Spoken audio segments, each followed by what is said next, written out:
Hello hello, आवाज आ रही है? Yes sir.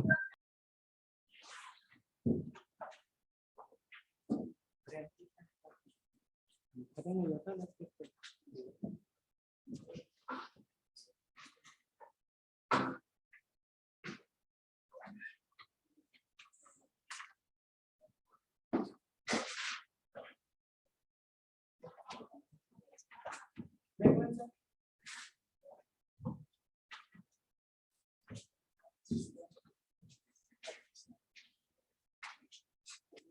नए चैप्टर का नाम देखिए, काफी कुछ चीजें जैसी है ना।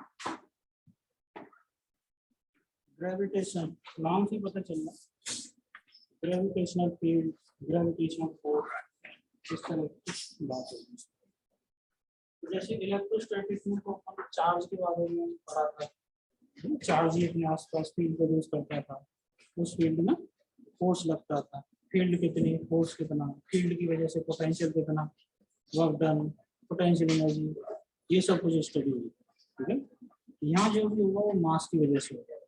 तो पिछले चैप्टर की जो सबसे पहली डेफिनेशन चार्ज को ये डिफाइन किया, तो यहाँ सबसे पहले मास डिफाइन होना चाहिए। Charge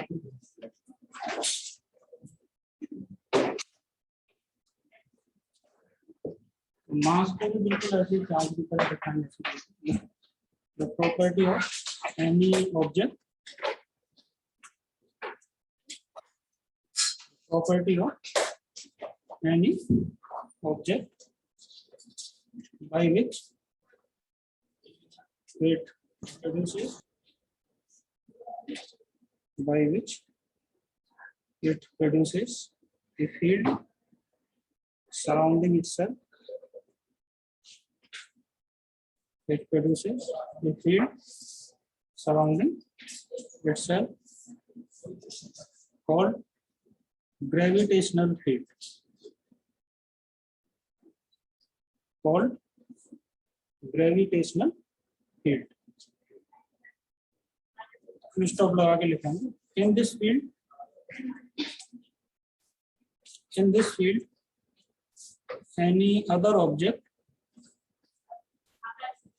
In this field, any other object experiences a force,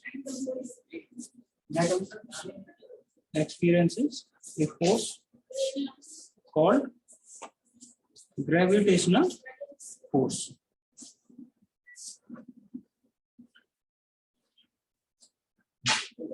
ठीक है, यहाँ भी यही बात की थी, जैसे Q1 Q2 दो चार्ज पार्टिकल का सिस्टम है, तो दोनों के बीच में फोर्स क्या लगता है?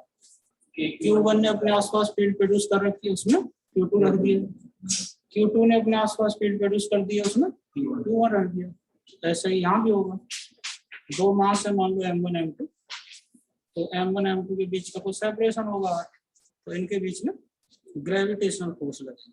अच्छा, इलेक्ट्रोस्टैटिक फोर्स और ग्रेविटेशनल फोर्स दोनों का फॉर्मूला तो लगभग एक जैसे ही होता है, लेकिन ये आसान है। ग्रेविटेशन आसान इसलिए है क्योंकि इसकी डायरेक्शन हमेशा अट्रैक्टिव, यानी उसमें तो दो पॉसिबिलिटी होती है, रिपल्सिव भी हो सकता है अट्रैक्टिव, लेकिन ग्रेविटेशनल फोर्स हमेशा अट्रैक्टिव नहीं सकती। ठीक है, तो दो पॉइंट चार्जेस के बीच में लगने वाला जो फोर्स था, F = K Q1 Q2 R²। K जानते हैं 1/4πε0, फ्री स्पेस है तो, और कोई मीडियम है तो एप्सिलॉन हो जाता था। इसी तरीके से यहाँ भी शुरुआत होगी पॉइंट मासेस के बीच में लगने वाला फोर्स। पॉइंट मास को समझ गए होंगे, जिनका साइज नेग्लिजिबल होता है, सेपरेशन R के कम। पॉइंट चार्ज भी कैसे बताए थे, तो वहां तो कूलम साहब ने फॉर्मूला बनाया था, यहाँ न्यूटन्स फॉर्मूला बताया था। न्यूटन्स फॉर्मूला देखिए, पॉइंट मास जैसे पॉइंट चार्ज रिप्रेजेंट किए जाते थे, वैसे पॉइंट मास भी ऐसे बना लेते हैं, M1 M2 और इनके बीच का सेपरेशन R है। तो ये फोर्स देखो हमेशा ऐसे होगा, अट्रैक्टिव नेचर। F।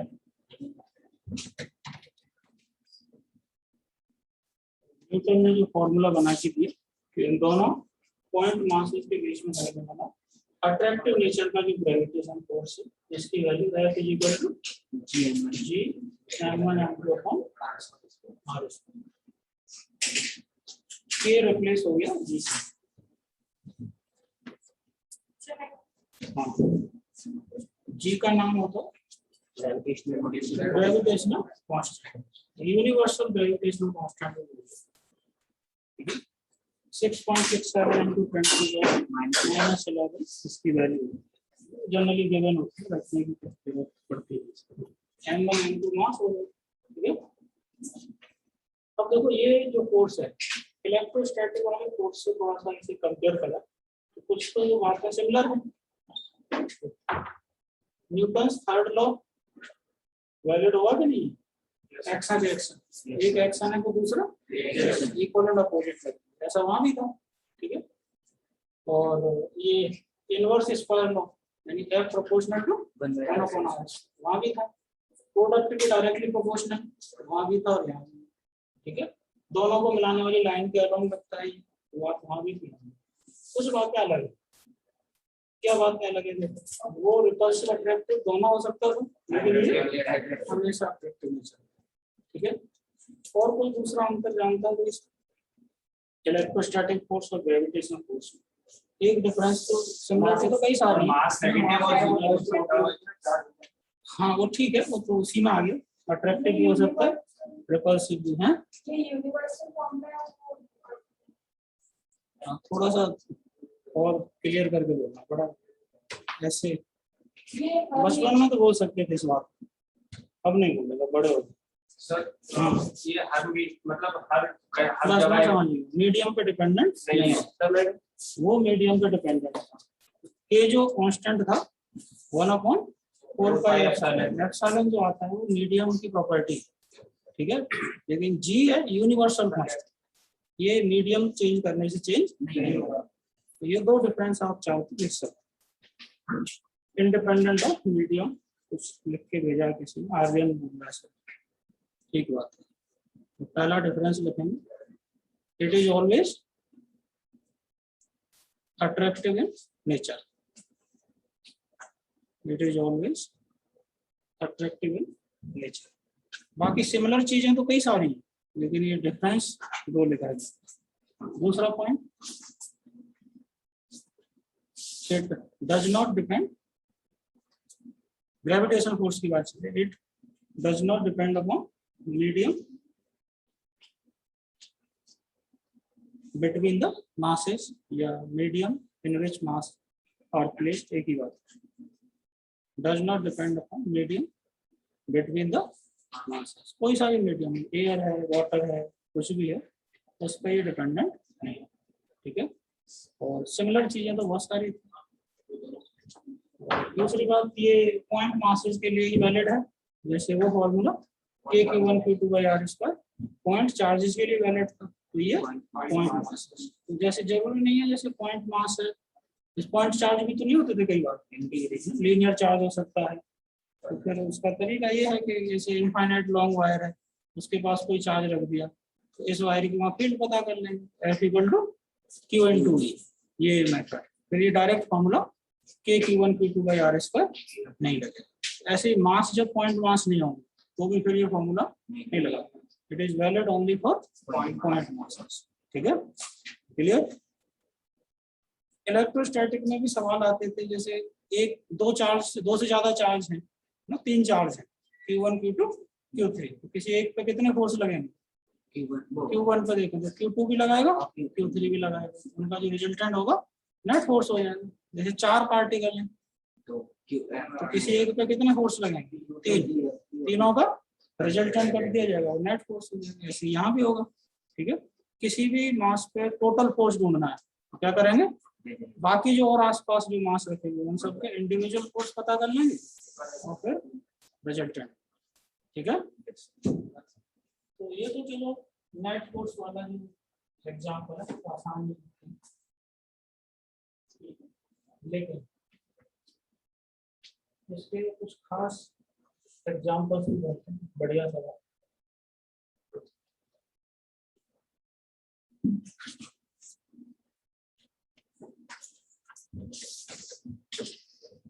ये जो फॉर्मूला हमने लिखा था GM1 इसका एप्लीकेशन वाला पार्ट समझते हैं, जो अभी एग्जाम पर करना है।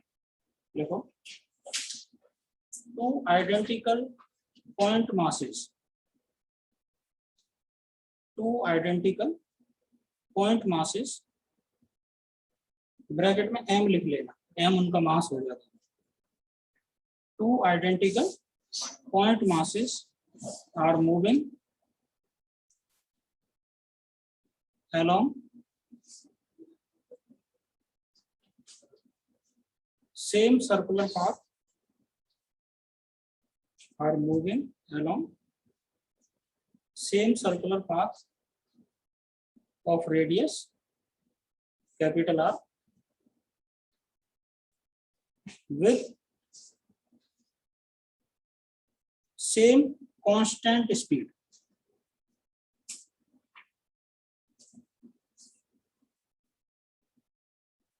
सर्कुलर पाथ में वेलोसिटी कांस्टेंट हो सकती है बिल्कुल, क्यों? डायरेक्शन, लेकिन स्पीड कांस्टेंट रह सकती है। ठीक है, with same constant speed under their gravitational attraction, under their gravitational attraction. ये लास्ट वाली लाइन का मतलब थोड़ा सा समझ में आया हो किसी के? एक छोटा सा कंसेप्ट है सर्कुलर मोशन का। किसी भी बॉडी को अगर सर्कल में घुमाना है तो कितने लोग सहमत हैं कि फोर्स की रिक्वायरमेंट होगी? सेंटर की तरफ ना, सेंट्रीपिटल फोर्स नाम भी दे देते हैं। सेंट्रीपिटल फोर्स कुछ नया फोर्स नहीं होता, जो अपने जाने पहचाने फोर्स है उन्हीं में से कोई सेंटर की तरफ हो जाता है। जैसे ग्रेविटेशन फोर्स सेंटर की तरफ होगा तो उसका नाम क्या हो जाएगा? Centripetal force. Normal contact force centre की तरफ हो गया तो उसका नाम क्या हो जाएगा? Centripetal force. Friction force centre की तरफ हो जाए उसका नाम हो जाएगा सेंट्रीपिटल। तो सेंट्रीपिटल कोई नया फोर्स नहीं होता, अपने वो पुराने जो फोर्स है वही होंगे, लेकिन वही इधर हो गए सेंट्रीपिटल। तो किसी बॉडी को जब सर्कल में घुमाना होता है, जैसे अर्थ सन के आसपास सर्कल में घूम रही है सपोज, तो उसे कौन घुमा रहा है? सन और अर्थ के बीच में लगने वाला ग्रेविटेशन फोर्स। अरे वो समझ, वो सेंटर की तरफ आ जाएगा। अच्छा, सन के आसपास अगर घूम रही है अर्थ सर्कल में तो उसका सेंटर कहाँ होगा? सन के सेंटर पे, ये समझे? तो अर्थ और सन के बीच में जो ग्रेविटेशन फोर्स इमेजिन कर पा रहा, अट्रैक्ट कर रहा है सन अपनी तरफ, तो वो किधर आ गया? सेंटर की तरफ। वही उसका नाम क्या रख जाएगा? सेंटर। रस्सी से बांध के किसी बॉल को सर्कल में घुमा तो रस्सी का जो टेंशन फोर्स होता है वो किधर आ गया? सेंटर की तरफ, उसका नाम रख गया सेंट्रीपिटल फोर्स। ठीक है, तो अब देखो लास्ट जो लाइन है सवाल में लिखी गई उसका मतलब समझ में आया। अंडर देयर ग्रेविटेशनल फोर्स, मतलब इनको सर्कल में घुमाने के लिए जो फोर्स की रिक्वायरमेंट होती है वो कहाँ से पूरी हो रही है? ग्रेविटेशन। आ रही बात समझ? पक्का? Find speed of both particles, speed of both particles. अब तो देखो सबसे पहले तो हमें सर्कल में वोल्टेज करना, ध्यान देना। जैसे ये सर्कल है, इस सर्कल में हमें घूमना है तो ये सेंटर होगा। मान लो किसी इंस्टेंट पे पार्टिकल यहाँ पे हो गया, ये सेंटर है। ठीक है, अब मैं एक छोटा सा सवाल आपसे पूछ रहा हूँ कि दूसरा पार्टिकल इसी सर्कल पर कहाँ रखा जाए कि इन दोनों के बीच में जो अट्रैक्टिव फोर्स लग रहा है वो सेंटर की तरफ आ जाए? क्या यहाँ रख सकते हैं? समझ गए होंगे? ये फोर्स और ये फोर्स। अब देखो एक एम यहाँ रखा है तो इसे ठीक इसके अपोजिट क्यों रखा, इसका रीजन समझ में आ गया सबके? अगर मान लो गलती से यहाँ रख देते हैं, इनके बीच में जो फोर्स आता है अट्रैक्टिव इस लाइन में आता है। तो ये तो सेंटर की तरफ है, ये सवाल में नहीं दिया, ये हमने अपनी तरफ से सोचना। यानी क्या लिखा हुआ है सवाल में, इनके बीच में लगा हुआ जो अट्रैक्शन का फोर्स है वो क्या प्रोवाइड कर रहा है, सेंट्रीपिटल रिक्वायरमेंट। और सेंट्रीपिटल रिक्वायरमेंट किधर की तरफ होती है, सेंटर की तरफ। तो इनकी लोकेशन समझ में आ गई कि नहीं। दूसरा इसमें देखो एक और सवाल क्या छुपा हुआ है। मान लो ये पार्टिकल ऐसे घूम रहा है 20 फीट वैसे एंटी क्लॉकवाइज, कितने लोग सहमत है कि इसको भी एंटी क्लॉकवाइज घूमना पड़ेगा, समझे। तो ये ऐसे घूम रहा है और ये अगर गलती से इधर घुमा दिया हमने, यहाँ ले आए, ये यहाँ पहुंच जाएगा, यहाँ पहुंच जाएगा, फिर वो गड़बड़ हो जाएगी। ऐसे होना चाहिए जैसे ये यहाँ पहुंच गया तो ये यहाँ पहुंचना चाहिए, समझ रहे हो। हमेशा ये इस डायमीटर के आगे होना चाहिए, समझ रहे हो, क्लियर। तो इनका सेंस कैसा होगा, दोनों का एंटी क्लॉकवाइज या दोनों का क्लॉकवाइज, सेम सेंस में घूमने चाहिए। ये दोनों बातें क्लियर। कैलकुलेशन वाला पार्ट तो कर लेंगे, लेकिन कंसेप्चुअल पार्ट समझ में आ रहा है। सर्कल में कैसे लोकेटेड होने चाहिए, डायमेट्रिकली अपोजिट। और सेंस कैसा होना चाहिए, सेम सेंस, अपोजिट नहीं होना चाहिए। अपोजिट सेंस होगा भी तो थोड़ी देर बाद मिल जाएंगे दोनों, टक्कर हो जाएगी, वो काम खत्म हो जाएगा। ठीक है, यहाँ तक बात क्लियर। अच्छा एक फॉर्मूला और शायद याद होगा, F इक्वल टू mv², याद है कहीं, पक्का। और दोनों की स्पीड एक जैसी है, दोनों का मास एक जैसा है और रेडियस भी दोनों की एक जैसी है, तो सेंटीपिटल जो रिक्वायरमेंट है वो दोनों के लिए एक जैसी होगी कि नहीं। और एक ही फोर्स से ये पूरी हो रही है, इस पर भी एफ लगा हुआ है, इस पर भी है, तो ये एफ कहाँ से ढूंढ के लाए, इन दोनों के बीच में लगने वाला फोर्स जी m1 m2 upon 2r। 2r पता नहीं कहाँ से आ गया, चेक करेंगे। दोनों के बीच का इसे v के लिए सॉल्व करना, आंसर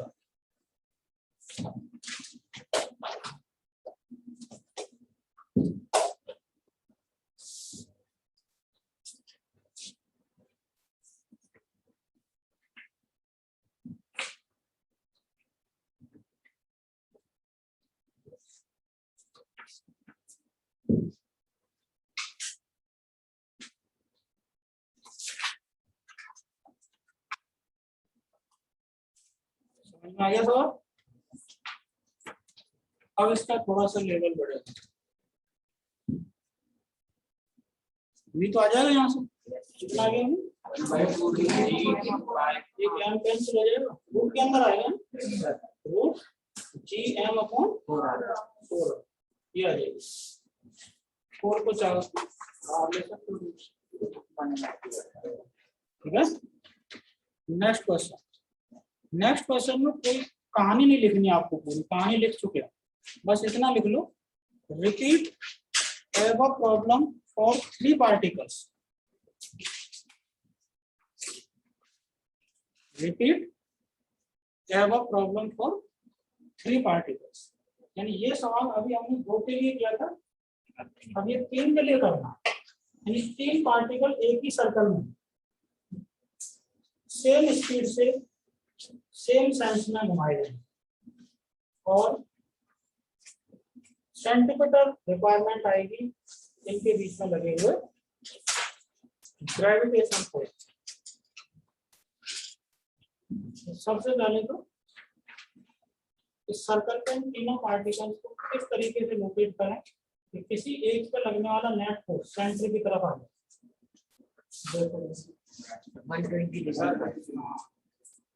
तीनों को मिलाएं तो वो इक्विलेटरल ट्रायंगल बनना चाहिए सर, नहीं समझ रहे। यस सर, हम लोग एक यहाँ रख दिया क्या,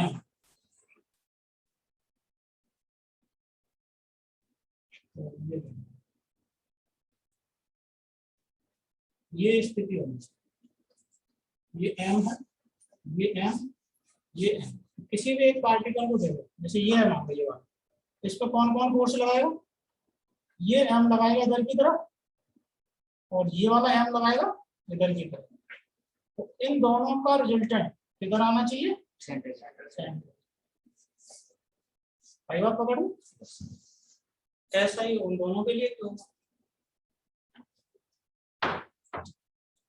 v स्पीड से, ये अगर ऐसे v स्पीड से चल रहा है, ये ऐसे v स्पीड से चलाना, ये तो ये अगर सेम स्पीड से सेम सेंस में चलते रहेंगे तो कितने लोग सहमत हैं कि हमेशा यही ट्रायंगल बनता रहेगा ऐसे, है ना, इक्विलेटरल ट्रायंगल। इनको इसी तरह से क्यों लोकेट किया जा रहा है, बेसिक कंसेप्ट क्या है इसका, किसी भी एक पर लगने वाला नेट ग्रेविटेशन फोर्स सेंटर की तरफ आना चाहिए, ये कंसेप्ट है। और तो रेडियस आर है, ध्यान देना जी, रेडियस आर है, रेडियस तो आर है इसकी वजह। अच्छा ये रेडियस आर है तो ये जो ट्रायंगल बनना है इसकी साइड लाइन ढूंढ सकते हैं, ये 30 होगा, r cos 30 r cos 30 2r √3 r लिख सकता हूँ ऐसे, √3 ये जरूरी है, इसी से तो फोर्स आएगा। तो ये जो फोर्स है ये मैंने मान लो F1 मान लिया, ये भी F1 होगा, F1 F1 इनका रिजल्टेंट आएगा कि किधर है, ये 30 होगा या नहीं, 30 F1 की वैल्यू बताओ पहले, तो F1 की वैल्यू क्या है,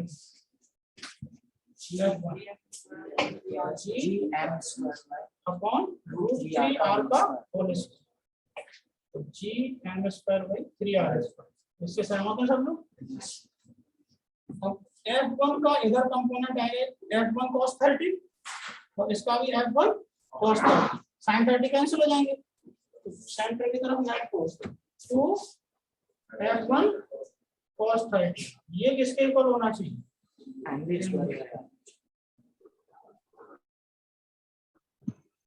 ठीक है, तो v आ जाएगा आंसर। सवाल तो वही 2 F1 की वैल्यू g(m²/3r² cos 30 √3/2 mv²/r, ये r कैंसिल होगा, एक m कैंसिल होगा, v खत्म होगा, ये √3 टाइम्स हो जाएगा, v रूट के अंदर gm अपॉन रूट के अंदर रूट होगा सब।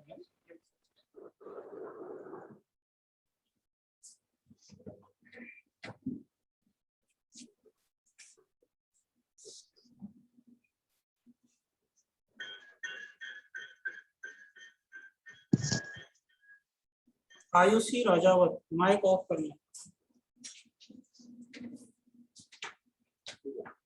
कंसेप्ट समझ में आ रहा है सवाल का, पहले 2 पार्टिकल्स के लिए था, अभी नेक्स्ट 4 के लिए करके बताओ, नेक्स्ट क्वेश्चन फटाफट आंसर, और मैं ये एक्सपेक्ट कर रहा हूँ सबका आंसर आना चाहिए। क्या लिखना है वो सवाल में, रिपीट एवो प्रॉब्लम फॉर 4 पार्टिकल्स। अब ये 2 सवालों से सिखा दिया तो तीसरे का आंसर खुद से आना चाहिए, तभी कॉन्फिडेंस आएगा। बताने के बाद मैं भी बता दूंगा तीसरा, लेकिन फायदा उसका कम होगा, खुद से ढूंढोगे उसका फायदा ज्यादा होगा।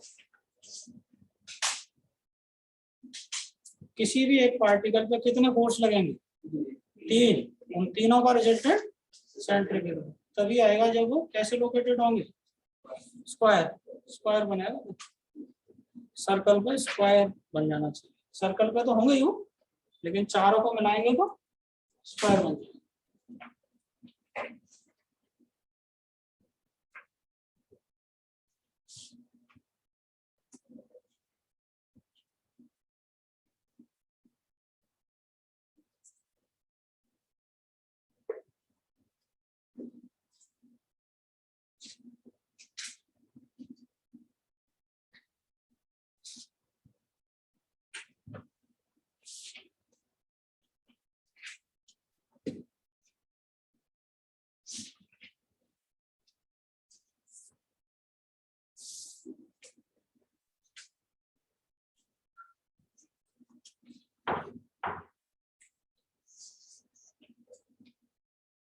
सर्कल की रेडियस को r भी लेंगे,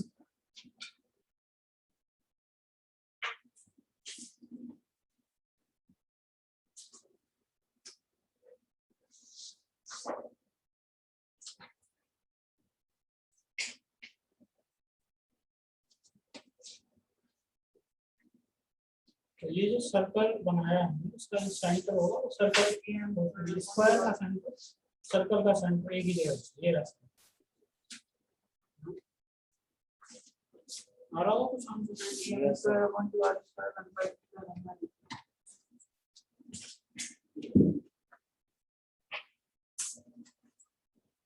तो ये देखो, ये तो 2r होगा पूरा, है ना। तो ये जो साइड है, इस स्क्वायर की जो साइड है ये होगी किसी, ये तो 2r हो गया पूरा, ये 40 √2r हो गया ना, √2r ये सही। अब देखो ये कोई सा भी पार्टिकल है जैसे ये है, इसमें एक फोर्स लगेगा, है ना, एक इधर लगेगा, ये दोनों फोर्स बराबर होंगे कि नहीं, ये F1 तो ये भी F1, और ये और लगाएगा इस पे, ये अलग होगा F2, ये अलग क्यों होगा, डिस्टेंस अलग, ठीक है। F1 की वैल्यू बताना क्या है, gm² by 2r² हो जाएगा, F2 की वैल्यू gm² by 4r², सही है। इन दोनों का रिजल्टेंट देखोगे, F1 का रिजल्टेंट √2 F1 हो जाएगा, तो 90 डिग्री पाएंगे नहीं दोनों, और इन दोनों का रिजल्टेंट F2 नेट हो जाएगा, नेट फोर्स सेंटर की तरफ √2 F1 प्लस F2, ये किसके इक्वल होना चाहिए, देख लो किसी एक पार्टिकल पे कुल मिला के कितने फोर्स लगेंगे, 3 लगेंगे, 3 में से 2 तो एक जैसे हैं F1 F2, और तीसरा अलग है, और तीनों का रिजल्टेंट किधर आ रहा है, टुवर्ड सेंटर, जो किसके इक्वल करना है हमें, mv² सेंटीमीटर फोर्स। m मास का कोई भी पार्टिकल v स्पीड से r रेडियस के सर्कल में घूमता है तो उसे सेंटर की तरफ कितने फोर्स की जरूरत पड़ती है, mv²।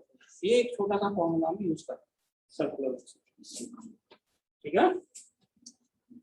रख दो जाइए तो सॉल्व करें, √2 F1 gm² by 2r² plus gm² by 4r² mv², तो r खत्म हो जाएगा, एक m खत्म हो जाएगा, तो v इक्वल टू रूट के अंदर gm by √2r आएगा, ये तो plus gm by 4r, gm by r common ले सकते हैं, ठीक है।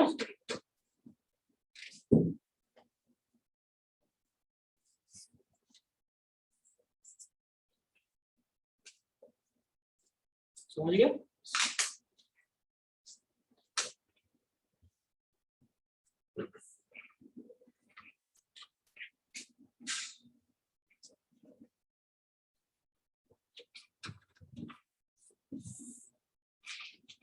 ये कौन सा पार्टिकल की स्पीड है,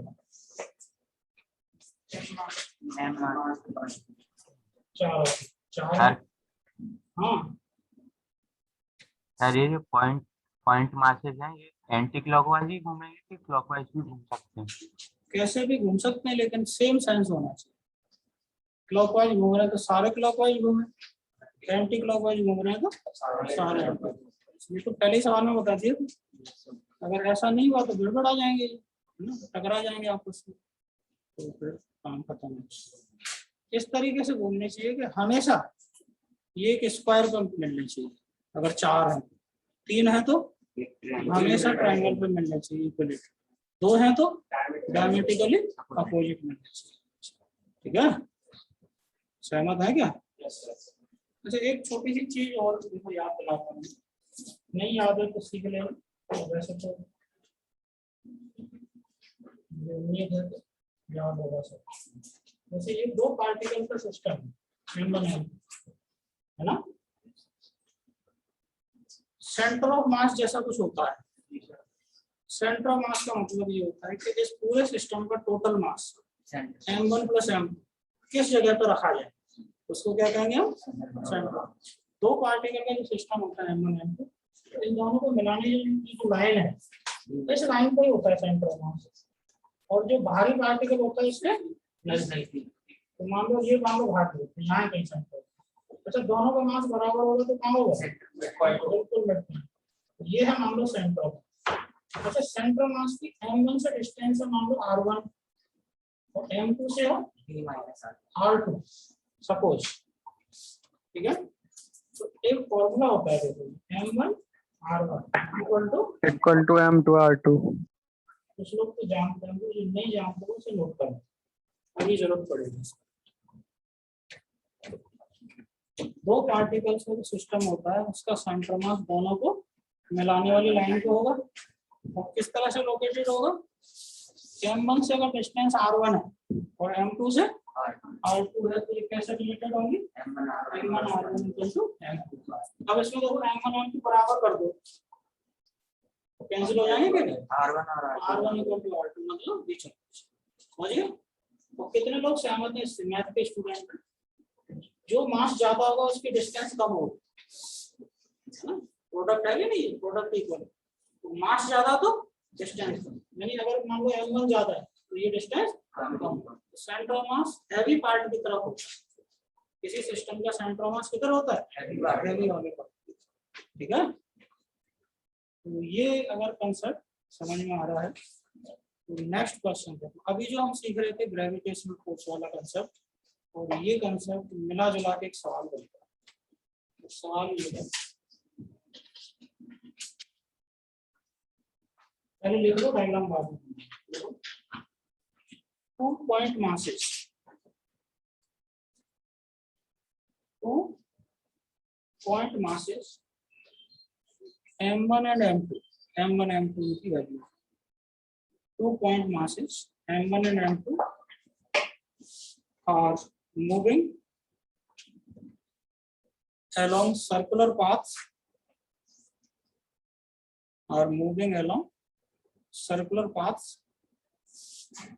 about their center of mass।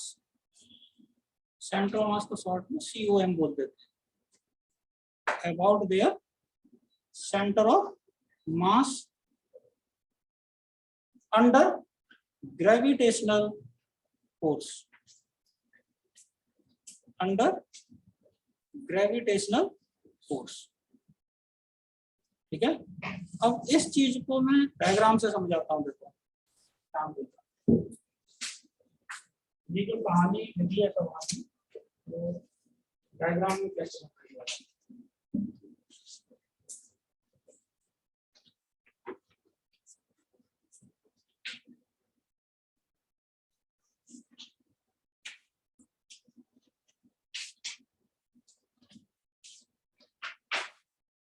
मैं m1 को भारी मान रहा हूँ, ये रहा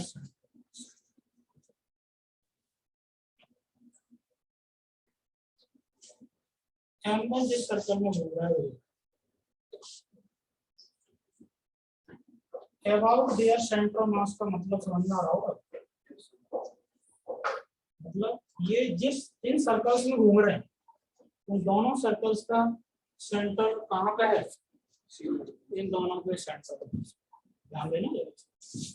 यानी ये अगर यहाँ से डिस्टेंस r1 है और ये डिस्टेंस r2 है, तो कितने लोग सहमत हैं?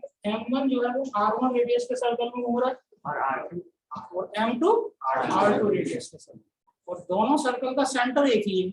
कहाँ? सेंटर। अभी जो मैंने कहानी लिखाई थी उसको एक बार और पढ़ के देखो और ये जस्टिफाई हो रही है ना? चलो डायग्राम से सर्कल तो जस्टिफाई हो, अब सेंट्रीपिटल फोर्स जस्टिफाई हो रहा है। देखो इन दोनों के बीच में लगने वाला फोर्स किस पे ज्यादा होगा? कौन दुष्ट है? दूसरा दुष्ट बराबर, ये भी बताना पड़ेगा। Gm1 m2/r² F लगता है तो m1 पे ज्यादा लगता है ना, तो मैं तो तुझे अपनी साइड कर दूँ, मैं अकेला पढ़ गया। किस पे ज्यादा होता है ना? मैंने तो ये थोड़ी कहा, मैं तो तुझे अपनी तरफ कर दूँ। K Q1 Q2 by R square, Q1 पे ज्यादा होता था या Q2 पे? इक्वल एंड अपोजिट, ये मत समझना। अच्छा, अर्थ बॉल पे कुछ फोर्स लगा रही है, अर्थ ने बॉल पे ज्यादा लगाया, बॉल ने अर्थ पे, थर्ड को नहीं जानते क्या होता है Newton third? Equal and opposite, यही तो है ये। तो ये बदमाशी नहीं होनी चाहिए, ज्यादा मास है तो ज्यादा फोर्स लगेगा। इक्वल एंड अपोजिट एफ कहते हैं, दोनों का रोल होता है जी M1 M2 upon R square. अब देखो इस डायग्राम से सेंटीमीटर रिक्वायरमेंट भी नजर आ रही होगी। ये देखो इस पे जो एफ लग रहा है वो इसके सेंटर की तरफ है नहीं, और इस पे जो एफ लग रहा है वो भी सेंटर, रेडियस अलग अलग होगा। कितने लोग सहमत हैं कि अगर ये मास बराबर हो जाते तो ये सर्कल एक ही हो जाता है? क्यों हो जाता? रेडियस बराबर, सेंटर एक ही है। तो ये सबसे पहला सवाल यही तो किया था हमने। सबसे पहले सवाल में क्या था? मास बराबर, तो दोनों का सर्कल एक ही है। लेकिन अब ये मास अलग अलग है तो सर्कल अलग अलग रेडियस के बनाएंगे, और सेंटर कहाँ होगा इनका? इनके सेंटर। सहमत है? अब देखो ये इस तरह से, अब सेंटर जब सर्कल में घूमेंगे सेंटर तो चलता नहीं, सेंटर तो यही रहना चाहिए। अब देखो इनके घूमने का जो सेंस है वो डिसाइड करते हैं। मान लो ये क्लॉकवाइज घुमा दिया हमने, ये भी ये ऐसे क्लॉकवाइज घूम रहा है, देखो क्या ये एंटी क्लॉकवाइज घूम सकता है? इनको ऐसे घूमना चाहिए कि ये इस सर्कल पर घूमेगा और ये इस सर्कल पर घूमेगा, लेकिन ये यहीं रहना चाहिए। तो जैसे ये घूम के थोड़ी देर बाद यहाँ पहुंच गया सपोज, तो इसको कहाँ पहुंचना पड़ेगा? यहाँ पे, नहीं समझे? ये M1 घूम के यहाँ चला गया तो M2 को घूम के यहाँ, इधर नहीं जाना। अगर यहाँ गलती से देखो M1 यहाँ पहुंचा दिया M2 यहाँ, तो इनको मिलाएंगे तो सेंटर वहां यहाँ नहीं पहुंचे तो गड़बड़ हो जाएगी। तो इसको भी कैसे घुमाना पड़ेगा? क्लॉकवाइज। ये क्लॉकवाइज घूम रहा तो ये भी क्लॉकवाइज, अगर ये एंटी क्लॉकवाइज घूमेगा तो ये भी एंटी क्लॉकवाइज। सहमत है? कुछ कंसेप्चुअल पॉइंट डिस्कस करेंगे पहले। सबसे पहला पॉइंट, इनके सेंटर्स कहाँ होंगे सर्कल के? सेंटर। दूसरा पॉइंट, इनके घूमने का सेंस सेम होगा। ठीक है, एक और बात ध्यान से देखना जरा, अगर ये कंडीशन जो मैंने अभी सेटिस्फाई करने के लिए कहा है कि सेंटर मास वहीं रहना चाहिए, तो मुझे ध्यान से देख के बताओ इनमें से कौन सा पार्टिकल अपना सर्कल जल्दी कंप्लीट कर ले? दोनों एक साथ, ध्यान से देख लेना, दोनों एक साथ। अगर ऐसा नहीं हुआ तो सेंटर मास अलग जगह पे पहुंच जाएगा नहीं। तो टाइम पीरियड इनमें से किसका ज्यादा है? बराबर। समझ, पहला पॉइंट सेंटर कॉमन, दूसरा पॉइंट घूमने का सेंस सेम, तीसरा point time period.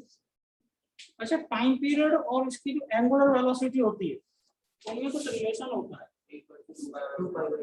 E equal to omega मतलब angular velocity, V equal to R omega, जानते होंगे V equal to R omega. Omega क्या होता है? Angular velocity. तो बताइए एंगुलर वेलोसिटी किसकी ज्यादा होगी? आंसर सेकंड वाली, मतलब M2 वाली। आंसर लिख दिया है मैंने, आंसर लिख दिया है मैंने।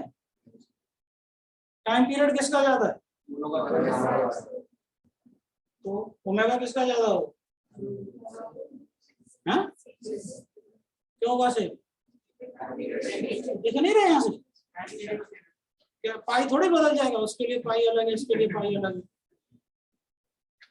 तो क्या क्या बेसिक बातें समझ में आ रही? सेंटर कॉमन होगा कहाँ पे? सेंटर। टाइम पीरियड सेम होगा, सेंस सेम होगा, एंगुलर वेलोसिटी क्लियर।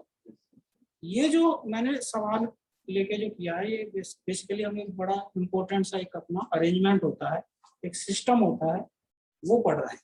सुना होगा कुछ लोगों ने, हेडिंग डालती कुछ लोग और समझते हैं।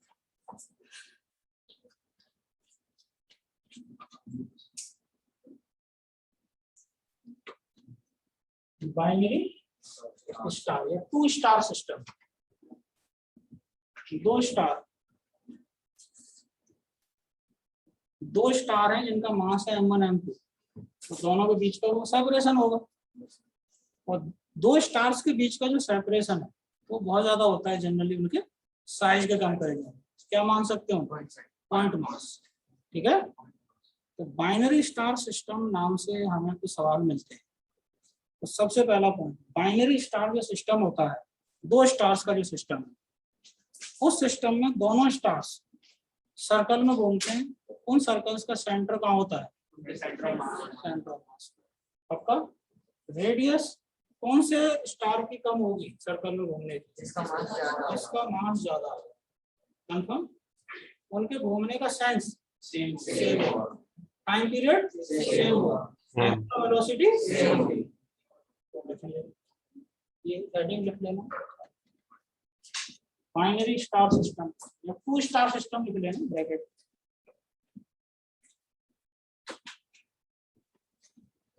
ये है 2 पार्टिकल्स के सिस्टम जिनका मास अलग अलग है, बस उसी को नाम दे दिया बाइनरी स्टार सिस्टम। तो सवाल में बाइनरी स्टार सिस्टम लिखा होगा तो इससे घबराने की जरूरत नहीं है।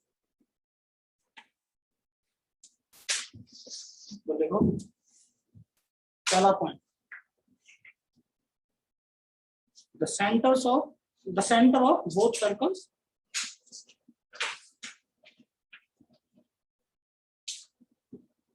is common and at center of mass। सही बात है।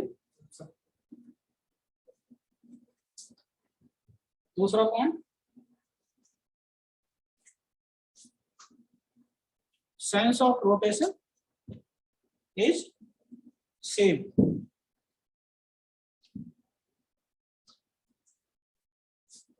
तीसरा point, time period of both particles कह दो या स्टार्स कह दो,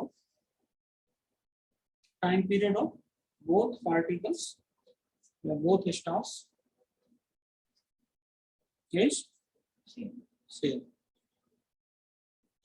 फिर एंगुलर वेलोसिटी वाला point, angular velocity of both particles, both stars is same।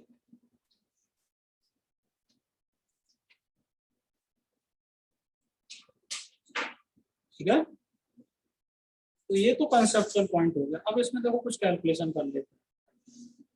Time period है तो दोनों का बराबर, लेकिन वो है कितना ये मान के लाते हैं। ठीक है, रेडियस कितनी है इनकी? टेंजेंशियल वेलोसिटी तो अलग है,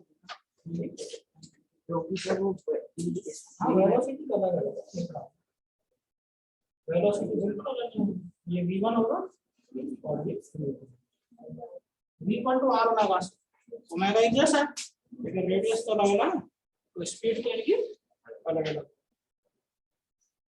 अब देखो सबसे पहला सवाल इसमें क्या होगा, इन दोनों पार्टिकल्स के बीच का सेपरेशन अगर हमें दे रखा है पूरा ही कितना r, दोनों पार्टिकल्स के दोनों स्टार्स के बीच का सेपरेशन r पता है और दोनों की मास पता है, तो इन दोनों की जो रेडियस है r1 r2 वो कैसे ढूंढ के ला रहे हैं, ध्यान देना। r1 plus r2 is equal to r। दूसरा इक्वेशन पता नहीं मैं कहां से लिख रहा हूँ,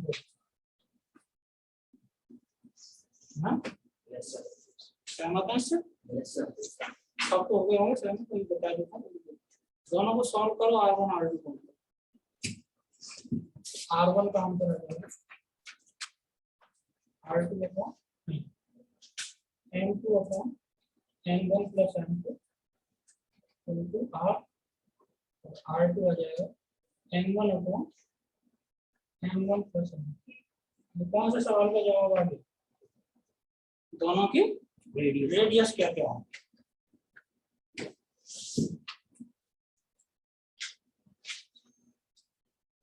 ठीक है, r1 पता चल गया हमारा, यहाँ तक बात क्लियर। अच्छा, सेंट्रीपिटल जो फोर्स होता है, सेंट्रीपिटल फोर्स ध्यान देना है, F इज इक्वल टू होता है mv² बाई r। बताया था अभी, जानते भी होंगे, ये सेंटीमीटर फोर्स होता है, ठीक है। अच्छा, एक ये फॉर्मूला और होता है, V equal to R omega. अगर मैं V की वैल्यू यहाँ ये वाली रख दूं, F is equal to M R omega, ये भी आ जाता है। ये और ये एक ही बात है, ये किसके टर्म्स में है, V के टर्म्स में, और ये। अब इसी की वजह याद क्यों आ रही है, ओमेगा दोनों का एक जैसा है, ये तो बताया हमने, इन दोनों की एंगुलर वेलोसिटी एक जैसी। क्लियर। अब देखो क्या लिख रहा हूँ, ध्यान दीजिए, इन दोनों के बीच में लगा हुआ फोर्स F, F कितना होगा, G M1 M2 by R, दोनों के बीच का सेपरेशन तो R है, ये इज इक्वल टू, यानी फोर्स दोनों पे एक जैसा होगा, तो यही फोर्स इसको सेंटीमीटर देगा और ये वाला फोर्स इसको भी सेंटीमीटर देगा। तो ये फोर्स M1 वाले का सेंटीमीटर फोर्स लिख रहा हूं मैं, ध्यान देना, M1 R1 ओमेगा स्क्वायर, सहमत है। M2 वाले पे कैसे होगा, M2 R2, M1 R1 और M2 R2 तो बराबर है कि नहीं, तो ओमेगा भी दोनों के बराबर। तो ये इक्वेशन समझ में आ गया सब, ये यहाँ तक किसके इक्वल हो गया है, M1 का सेंटीमीटर फोर्स और ये M2 का सेंटीमीटर। अब दोनों का सेंटीमीटर फोर्स आप तो एक ही फोर्स से रहा है, कौन से फोर्स से, ग्रेविटेशन। क्लियर, इसे नोट करो और थोड़ा सिंपलीफाई करते हैं, एक और बढ़िया फॉर्मूला।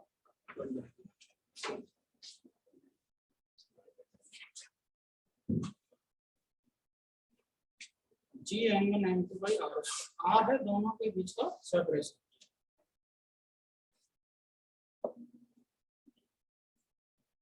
ठीक है, इसलिए यहाँ तक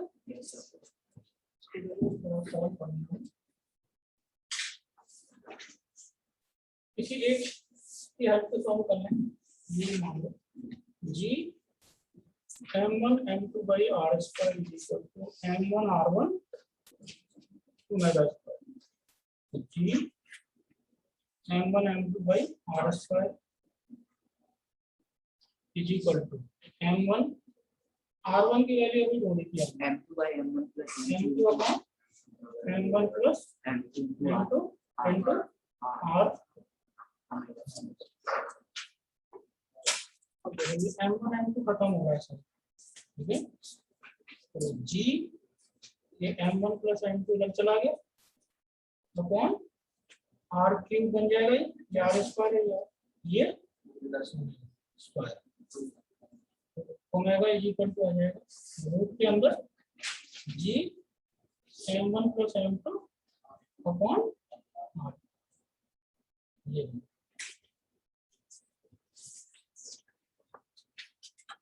ये एंगुलर वेलोसिटी का फॉर्मूला चाहिए, ये किसकी एंगुलर वेलोसिटी है, M1 की या M2, दोनों की आ गई। इससे ढूंढोगे ना, इससे इस वाले से, इससे भी यही आएगा।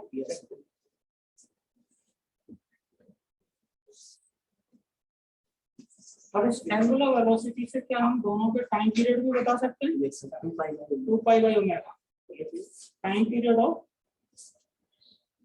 बोथ स्टार्स या बोथ पार्टिकल, कैपिटल टी जिसे कहते हैं।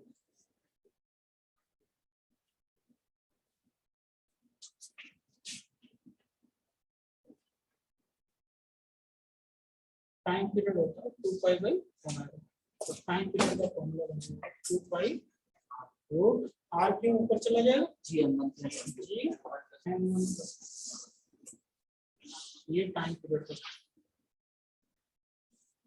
दोनों स्टार्स या दोनों पार्टिकल्स के बीच का सेपरेशन R पता होना चाहिए और दोनों का मास M1 है। अच्छा, कई बार दोनों का अलग अलग मास भी दिया जाता है, पूरे सिस्टम का मास भी दिया जाता है, तो ये ध्यान से देखें तो सिस्टम का मास ही आ रहा है इसमें फॉर्मूला M1 प्लस।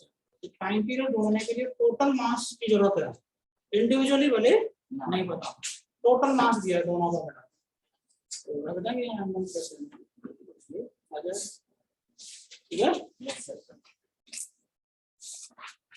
ये तो पता ही हमें दोनों का टाइम पीरियड हुआ है, M1 का भी हो, ये फॉर्मूला आपको याद रखना।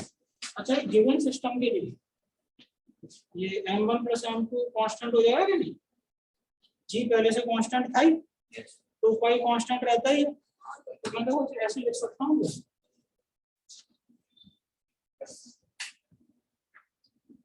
ठीक है, स्क्वायर कर दिया दोनों साइड में, टी स्क्वायर या टी प्रोपोर्शनल टू r की पावर 3/2 या फिर T square proportional to r की पावर। ये कांस्टेंट चीजें थी वो प्रोपोर्शनल में चली गई।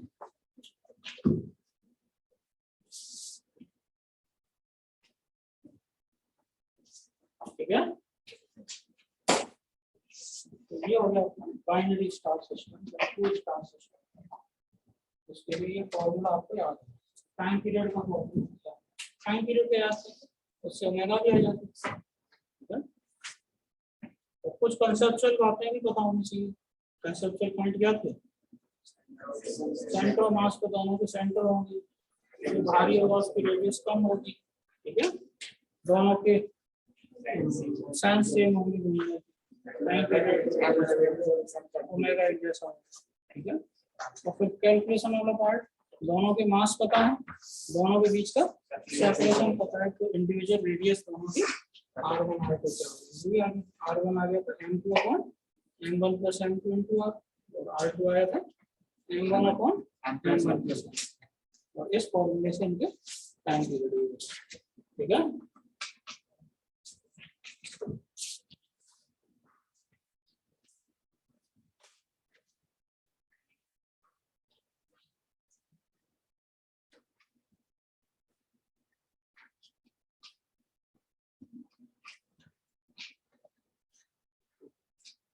अगर दो पॉइंट मास है m1 है, तो उनके बीच में लगने वाला ग्रेविटेशनल अट्रैक्शन का field g m1 m2 r square से पता करते हैं। अब देखो बात करेंगे फील्ड की। जैसे इलेक्ट्रिक फील्ड की बात हुई थी, बिल्कुल उसी तरह से ग्रेविटेशनल फील्ड की चर्चा होगी। सबसे पहले इलेक्ट्रिक फील्ड कैलकुलेट की हमने पॉइंट चार्ज ले लिया। एक पॉइंट चार्ज है q, उससे r डिस्टेंस पर कितनी इलेक्ट्रिक फील्ड प्रोड्यूस होती है? k q upon r square.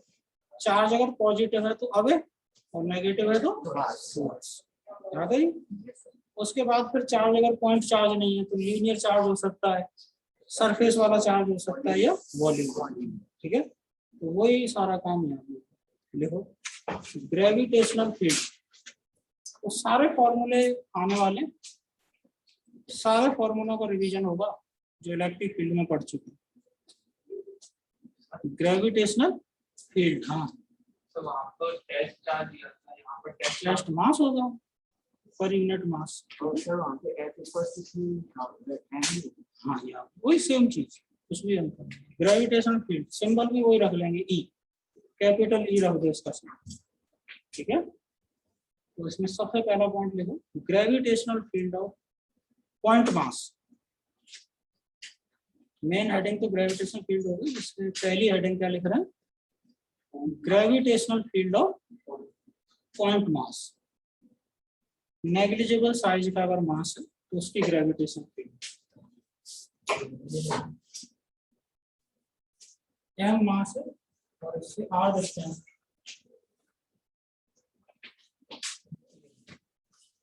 अब देखो इलेक्ट्रिक फील्ड को कैसे डिफाइन किया था? कैपिटल Q चार्ज में यहाँ कितनी इलेक्ट्रिक फील्ड प्रोड्यूस की होगी? तो यहाँ यूनिट पॉजिटिव टेस्ट चार्ज रखा था, उस पर लगने वाला फोर्स, तो वही कहानी यहाँ होगी।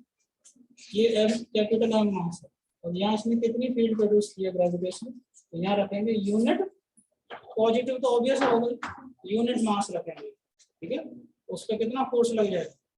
G कैपिटल M इंटू 1, ये तो 1 हो गया, अपॉन r स्क्वायर। क्या आंसर आएगा? G M by R square. Confirm? Direction देखो, मास तो ये पॉजिटिव और ये भी पॉजिटिव, रिपल्सन मत लगा देना।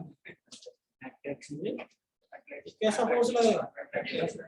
फील्ड की नेचर हमेशा मास के लिए कैसी रहेगी? ये इसका G M by R square. अब इसमें दो बातें नहीं करनी कि अभी हो गया टूवर्ड्स, ये हमेशा टूवर्ड्स है, तो इसकी नेचर हमेशा ठीक है। Yes sir. अब यही जैसे ये जो डिफाइन किया था ये बेसिकली क्या था, E is equal to force per unit mass, ऐसे ही था। तो यहीं से देखो एक फॉर्मूला और बन जाता था m इनटू E, याद है F equal to QE। Yes sir. कब लगेगा ये, कोई m मास जब इस E ग्रेविटेशन फील्ड में रख दिया जाए जो किसी और ने प्रोड्यूस कर रखी है, तो उसको लगने वाला फोर्स। ये इससे आसान है, वहां तो दो चेक करना पड़ता है चार्ज पॉजिटिव या नेगेटिव, ये तो हमेशा पॉजिटिव है। इस फोर्स की डायरेक्शन तो हमेशा फील्ड की डायरेक्शन में, अपोजिट नहीं। जैसे यहाँ इस कमरे में डाउनवर्ड ग्रेविटेशन फील्ड, तो यहाँ m मास की बॉल रख दें तो उस पर फोर्स जिधर फील्ड उधर ही फोर्स। ये तो पॉइंट मास की ग्रेविटेशन फील्ड कितनी प्रोड्यूस होती है। अब इसमें वही कहानी, अगर एक से ज्यादा पॉइंट मास है तो किसी पॉइंट पर फील्ड कैसे ढूंढेंगे, दोनों की अलग अलग और फिर उसका वेक्टर एडिशन रिजल्ट नहीं होता रहा कुछ। Yes sir. ये थे ना इस तरह के क्वेश्चन, स्क्वायर पर रख दिए चार में इस तरह से।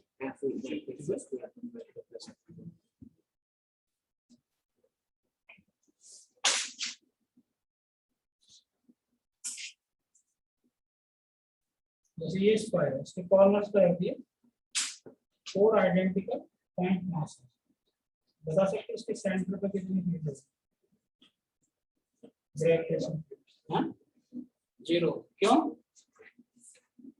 इसकी फील्ड ऐसे आएगी इधर, इसकी फील्ड ऐसे, इनमें से कौन सी ज्यादा होगी, मास बराबर है डिस्टेंस बराबर, ऐसे इसकी जरा अट्रैक्शन इसकी नेट फील्ड। इस तरह के कुछ सवाल होते हैं, वही काम सेम, कुछ भी अंतर नहीं, बस नाम बदल गया और चार्ज की जगह का मास आ गया और K की जगह का G आ गया। उससे आसान है ये, वहां तो दो डायरेक्शन हो सकती थी, अवे या टुवर्ड्स, लेकिन यहाँ पे हमेशा टुवर्ड्स, यानी अट्रैक्टिव नेचर ही रहेगी इसकी। ठीक है, समझ गए। अब उसके बाद जब अगर चार्ज पॉइंट नहीं होता था तो चार्ज कितने तरीके का होता था, 3 तरीके का। क्या क्या, लीनियर डिस्ट्रीब्यूशन। तो लीनियर डिस्ट्रीब्यूशन के लिए कौन सी डेंसिटी आती थी, लैम्डा। मास पर यूनिट लेंथ होगा, नाम क्या हो जाएगा उसका, लीनियर मास डेंसिटी, सिंबल वही रहेगा लैम्डा। और अगर चार्ज मास जो है सरफेस पे है, जैसे डिस्क हो गई है ना, तो वहां के लिए सरफेस मास डेंसिटी, सिंबल वही रखेंगे सिग्मा। और अगर किसी वॉल्यूम में मास है, थिन ऑर्बिटल किसमें आएगा, थिन ऑर्बिटल सरफेस वाले सिग्मा। सॉलिड स्फीयर चार्ज के लिए तो कंडक्टिंग नॉन कंडक्टिंग देखना पड़ता था, लेकिन यहाँ जरूरत, यहाँ नहीं है जरूरत, यहाँ ऐसा थोड़े सारा मास सरफेस पे आ गया, ये तो सॉलिड कह दिया बस, इतना ही बहुत। तो कौन सा डिस्ट्रीब्यूशन हो जाएगा, वॉल्यूम डिस्ट्रीब्यूशन। ठीक है, तो सारे फॉर्मूले एज इट कैसे लिखेंगे। लीनियर डिस्ट्रीब्यूशन में बताइए कितने एग्जांपल पढ़े थे हमने, तो कितने एप्लीकेशन थे उसके, 2। कौन से, स्ट्रेट वायर और रिंग। ठीक है, लिखें जरा next heading, gravitational field due to straight wire, gravitational field due to straight wire. तो वो सारे इलेक्ट्रिक फील्ड वाले फॉर्मूले भी मैं लिखता चलूंगा, साथ साथ कंपेयर होता जाएगा। और कैसे स्ट्रेट वायर के लिए कई सारे केस आए थे, है ना। पहला point, along length of wire, ये फॉर्मूले देखो टेस्ट होगा सबका, किस किस से याद है।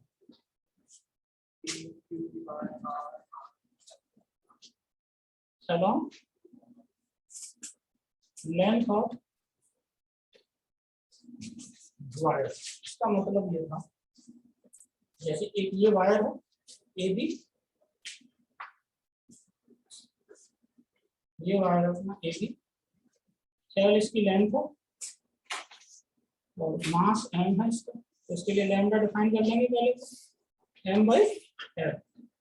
और यहाँ किसी एक एंड से इधर भी ले सकते हैं उधर भी ले सकते हैं। यहाँ कोई पॉइंट नहीं, यहाँ से r डिस्टेंस, तो यहाँ जो ग्रेविटेशनल फील्ड होगी वो होगी तो ऐसे towards the wire attractive nature. अब इसकी वैल्यू इसको याद है, R into R plus F. यहाँ लिख रहा हूँ इलेक्ट्रिक फील्ड के Q upon R into R plus F. Gravitation field का क्या फॉर्मूला बनेगा, G M upon R into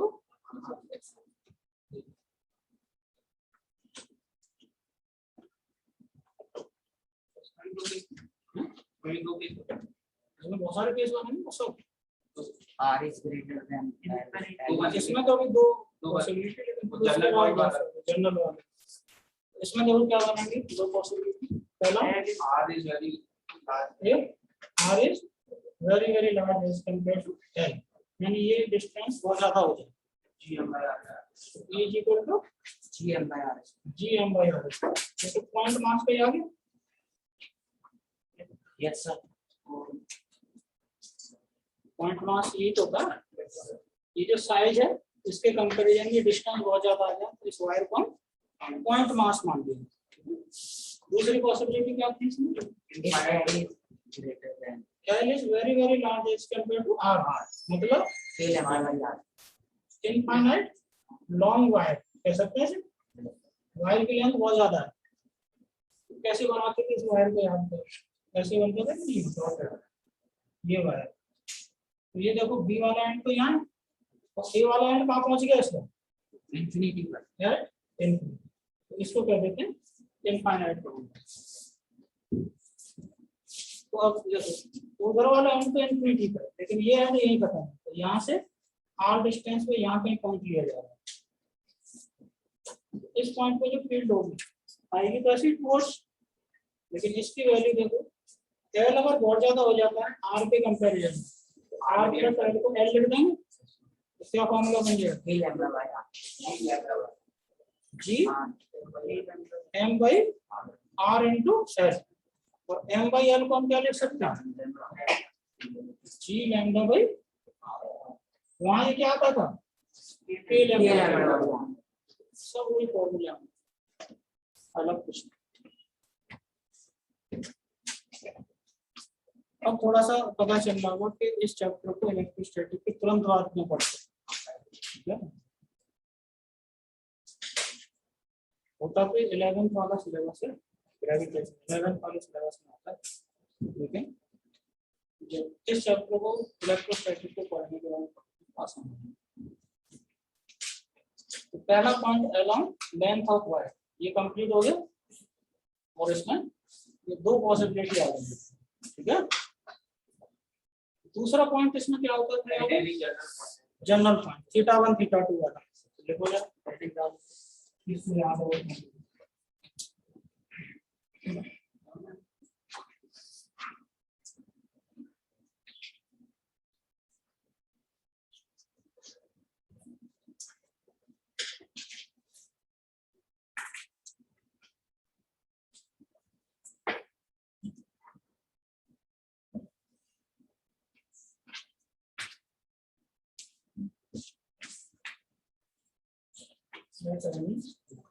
general ऐसे वायर को ऐसे बनाते हैं, केबी वायर, जिस पॉइंट को फील्ड बतानी है वो यहाँ कहीं, यहाँ से परपेंडिकुलर डिस्टेंस इसकी आर है, ठीक है। और ये जो वायर है इसकी लीनियर मास डेंसिटी लैम्डा है, तो अपर एंड से मिलाया और लोअर एंड से मिलाया, अपर एंड वाला एंगल माना जाता था थीटा, लोअर एंड वाला थीटा, ठीक है। तो यहाँ इस पॉइंट पे पी पॉइंट पे दो कंपोनेंट आएंगे, एक वायर के पैरेलल और एक वायर के परपेंडिकुलर, ठीक है। तो वायर के परपेंडिकुलर इस लाइन, पैरेलल इस लाइन, ई परपेंडिकुलर का formula G lambda by R sin theta ये होता था, ई परपेंडिकुलर इलेक्ट्रिक फील्ड में होता था K lambda by R sin theta 1 plus sin sin theta, यहाँ k की जगह पे आएगा g और बाकी सब चीजें यही रहेंगी, g lambda by r sin theta 1 plus sin theta और e parallel g lambda by r cos theta 1 minus cos theta e parallel k lambda by r cos theta 2 minus cos theta, बस k की जगह पे g आ जाएगा, बाकी सब g lambda by r cos theta 2 minus cos theta.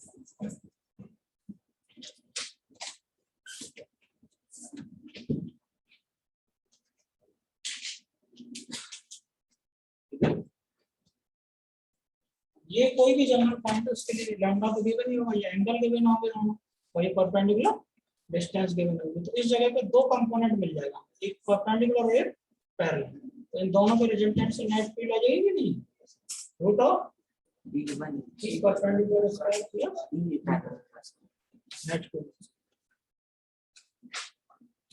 अब इसके फिर कई सारे केस बने थे, चार केस, केस 1 केस 2 केस 3 वो सब लिखेंगे, देखो केस 1 सेकंड पॉइंट जो हम पढ़ रहे हैं जनरल पॉइंट, इसका केस 1 का नाम है infinite long wire.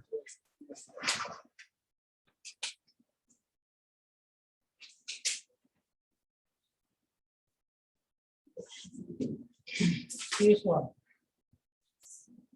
Infinite long wire, infinite long wire को जो ऐसे बनाना चाहिए, डॉटेड बना दिया था, फिर ये वायर फिर ये डॉटेड वायर, ऊपर इंफिनिटी तक यहाँ नीचे लैम्डा इसकी लीनियर मास डेंसिटी, मास पर यूनिट लाइन, और यहाँ कहीं पॉइंट है जहाँ हम फील्ड बताएं आर डिस्टेंस, ठीक है। अगर ये इनफाइनाइट लॉन्ग वायर हो गया, मतलब ऊपर वाला जो एंड है वो इन्फिनिटी का मिल रहा है, कितने लोग सहमत हैं, थीटा 1 90 हो जाएगा, और नीचे वाला एंड भी इन्फिनिटी का मिल रहा है, थीटा 2 भी 90, तो थीटा 1 थीटा 2 दोनों 90 हो गए इसके लिए, थीटा 1 थीटा 2 90 रखते, बताइए ई परपेंडिकुलर की वैल्यू क्या है, 2 k लैम्डा बाय r, और ई parallel 0 cos 90 minus cos 90, E parallel खत्म हो गया, तो यहाँ जो नेट फील्ड आएगी वो यही नेट हो जाएगी ना, yes sir और आएगी वायर के परपेंडिकुलर, ये वाला कंपोनेंट नहीं रहेगा, ये रहेगा, अच्छा ये वाला कंपोनेंट भी किधर रहेगा, left one वायर के प्लस 2g लैम्डा। अच्छा वहां तो दो पॉसिबिलिटी बनती थी आज तक, अगर चार्ज पॉजिटिव प्लस लैम्डा तो ये होता था अवे माइनस लैम्डा, लेकिन यहाँ पे एक ही, इसकी नेचर हमेशा अट्रैक्टिव है, तो टुवर्ड्स हियर, ठीक है। ये हो गया case 1, semi infinite long one case 2 लिखो सेमी इनफाइनाइट वायर, या इनफाइनाइट एट 1 एंड, लिखते जाओ, जिन लोगों के पास लिखे हुए वो भी लिख लो, दोबारा लिखने में पेट खराब नहीं होना, कोई बदल ही नहीं होगा, जिन नहीं लिख रहे हैं उनके लिए बहुत बढ़िया, इलेक्ट्रिक फील्ड के फॉर्मूले मिलते जा रहे हैं साथ में, और ये सवाल भी कर लेंगे। केस 2 लिखा, क्या नाम लिखा, सेमी इनफाइनाइट या इनफाइनाइट एट 1 एंड, ऐसे भी लिख सकते हैं, दोनों नाम लिखेंगे, इनफाइनाइट एट 1 एंड,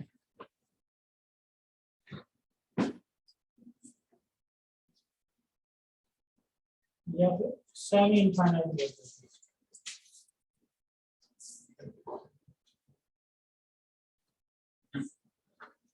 कैसे बनाएंगे, ये ऊपर तो इंफिनिटी तक है और इस पॉइंट के नीचे नहीं है, और जिस पॉइंट पे फील्ड बताएंगे वो तो यहाँ से नीचे वायर नहीं, यहाँ पे ऊपर है इंफिनिटी, इसको सेमी इनफाइनाइट। और देखो ऊपर वाला एम तो इंफिनिटी पे है, तो थीटा 1 क्या हो जाएगा 90, थीटा 2 है ही नहीं, देखो नीचे वायर ही नहीं, कौन सा एंगल नहीं आएगा?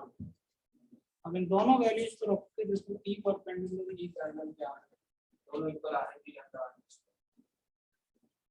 यहाँ आएगा ई परपेंडिकुलर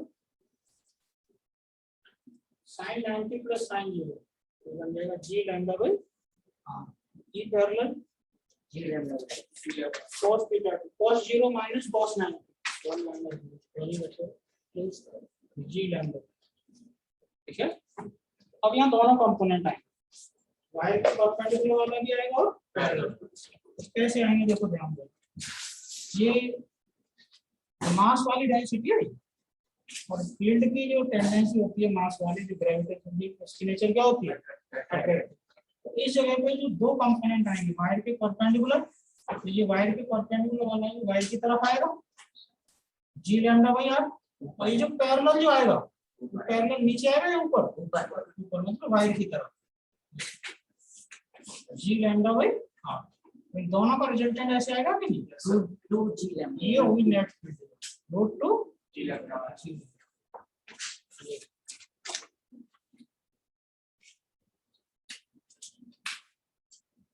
केस 2 हो गया semi infinite.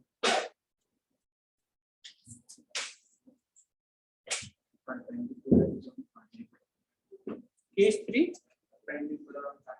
at perpendicular bisector।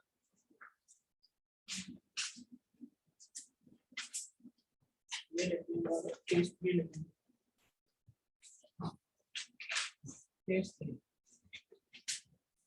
at perpendicular bisector of finite wire finite length पर। Case 3 at perpendicular bisector of finite wire।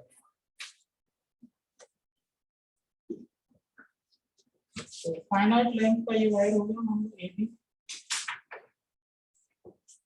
इस वायर का परपेंडिकुलर बाइसेक्टर बना सकते हैं, ये इसे दो इक्वल पार्ट में डिवाइड कर दो, इसके परपेंडिकुलर ये लेंथ और ये लेंथ बराबर।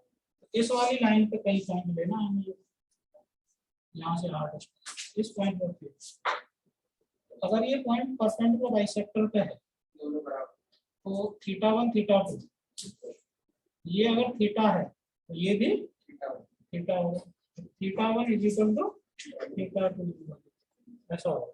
2 K lambda by R sin theta तो कुछ भी हो सकता है 30 60 40 जो भी।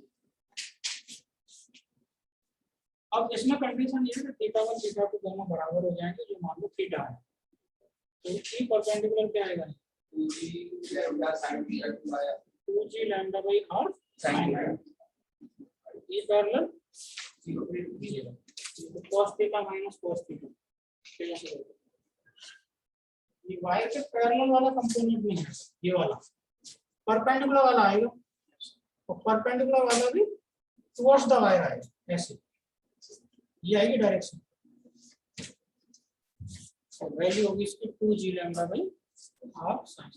ये नेट फील्ड हो जाएगी, तो एक ही component.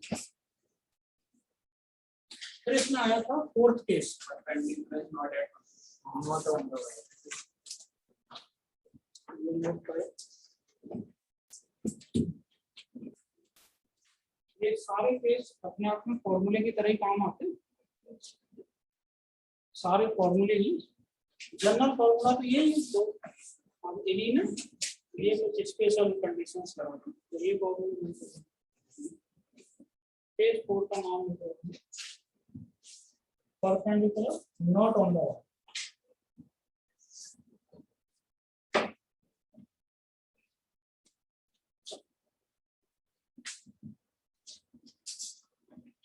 Perpendicular not on the wire,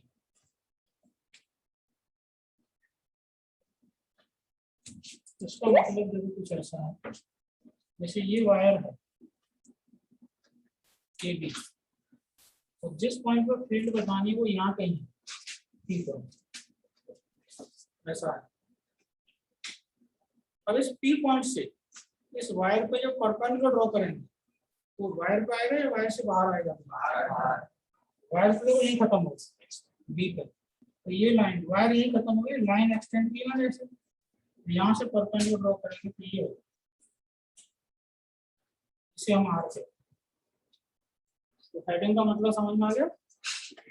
कैसे पॉइंट को फील्ड बतानी है, जिस पॉइंट से परपेंडिकुलर ड्रॉ करेंगे तो वायर पर नहीं आएगा, वायर से बाहर आएगा। इसके लिए देखो थीटा 1 थीटा 2 क्या होते हैं, लोअर एंड से मिलाएंगे इस पी पॉइंट को, थीटा 2 आर वाली लाइन से जो एंगल होता है उसको हम थीटा 2 कहते हैं। अपर एंड से जो मिलाते हैं थीटा 1 पूरा आर, ये जो एंगल होता है ये थीटा 1। तो इसमें थीटा 1 थीटा 2 दोनों एक ही साइड आ गए ऊपर, तो sin थीटा 1 माइनस ये फॉर्मूले बदल जाते हैं, ई परपेंडिकुलर का बदल जाता है, ई पैरेलल का नहीं होता। ये फॉर्मूला बदल, ये हो जाता है sin थीटा 1 माइनस और ये नए फॉर्मूले इस वाले केस में लैम्डा इसकी लीनियर मास, दोनों कंपोनेंट पैरेलल भी हो परपेंडिकुलर, ठीक है। तो इन सारे केसेस के हमने मिला जुला के कुछ सवाल भी किए थे इलेक्ट्रिक फील्ड के लिए, सेम सवाल, ग्रेविटेशन फील्ड नाम बदल गया, फॉर्मूले तो लगभग वही, बस नाम चेंज हो गया। लैम्डा का नाम भी बदल गया है, लैम्डा का नाम वहाँ क्या था, लीनियर चार्ज डेंसिटी, यहाँ हो जाएगा ये के की जगह पे जी आ गया। बाकी फील्ड का नाम भी बदल गया, वहाँ इलेक्ट्रिक फील्ड थी यहाँ, ठीक है। बाकी आगे और जो फॉर्मूले आ रहे हैं वो भी सब ऐसे ही है, सारे फॉर्मूले ऐसे। लार्ज सीट का फॉर्मूला क्या था बताओ, सिग्मा बाई 2 एप्सिलॉन, है ना। यहाँ क्या बनेगा, सिग्मा बाई, अच्छा ये बना के बताओ मजा आएगा, उसी वाले फॉर्मूले सिग्मा बाई 2 एप्सिलॉन नॉट होता है लार्ज सीट का इलेक्ट्रिक फील्ड का। तो इससे ग्रेविटेशनल फील्ड का लार्ज सीट का फॉर्मूला कोई बना दो, जैसे रफ में बना लो, electric field sigma by 2 epsilon sir G 4 pi sigma,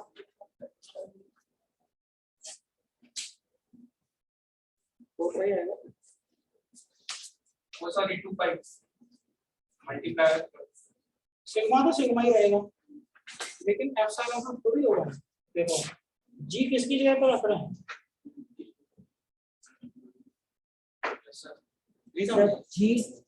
ji epsilon not की जगह पे क्या लिख सकते हैं, 1/4 पाई जी। तो क्या बन जाएगा ये फॉर्मूला ग्रेविटेशनल फील्ड के लिए, ये तो इलेक्ट्रिक फील्ड के लिए है, सिग्मा अपॉन 2 इंटू 1 अपॉन ऊपर जाके ये 4 pi G is equal to 2 pi sigma G, G Q 2 pi by 8, 8 कौन सा ये आ गया, ये है ग्रेविटेशन फील्ड, ग्रेविटेशन, ये था इलेक्ट्रिक फील्ड। ऐसे ही बन जाएगा सारे फॉर्मूले, क्या सही था मेरा, सही था। तो सिग्मा की वजह से P बाई 8 एम बाई ए लिखना पड़ेगा अगर लिखेंगे, पी बाई ए नहीं लिखेंगे, ठीक है। चलो करेंगे कंटिन्यू। पोटेंशियल के फॉर्मूले भी वही आएंगे सब, बस अंतर ही होगा, डायपोल नहीं आएगा यहाँ इस चैप्टर में, डायपोल नहीं, बाकी सब पढ़े। पोटेंशियल और पोटेंशियल हाँ ब्लैक भी नहीं आएगा।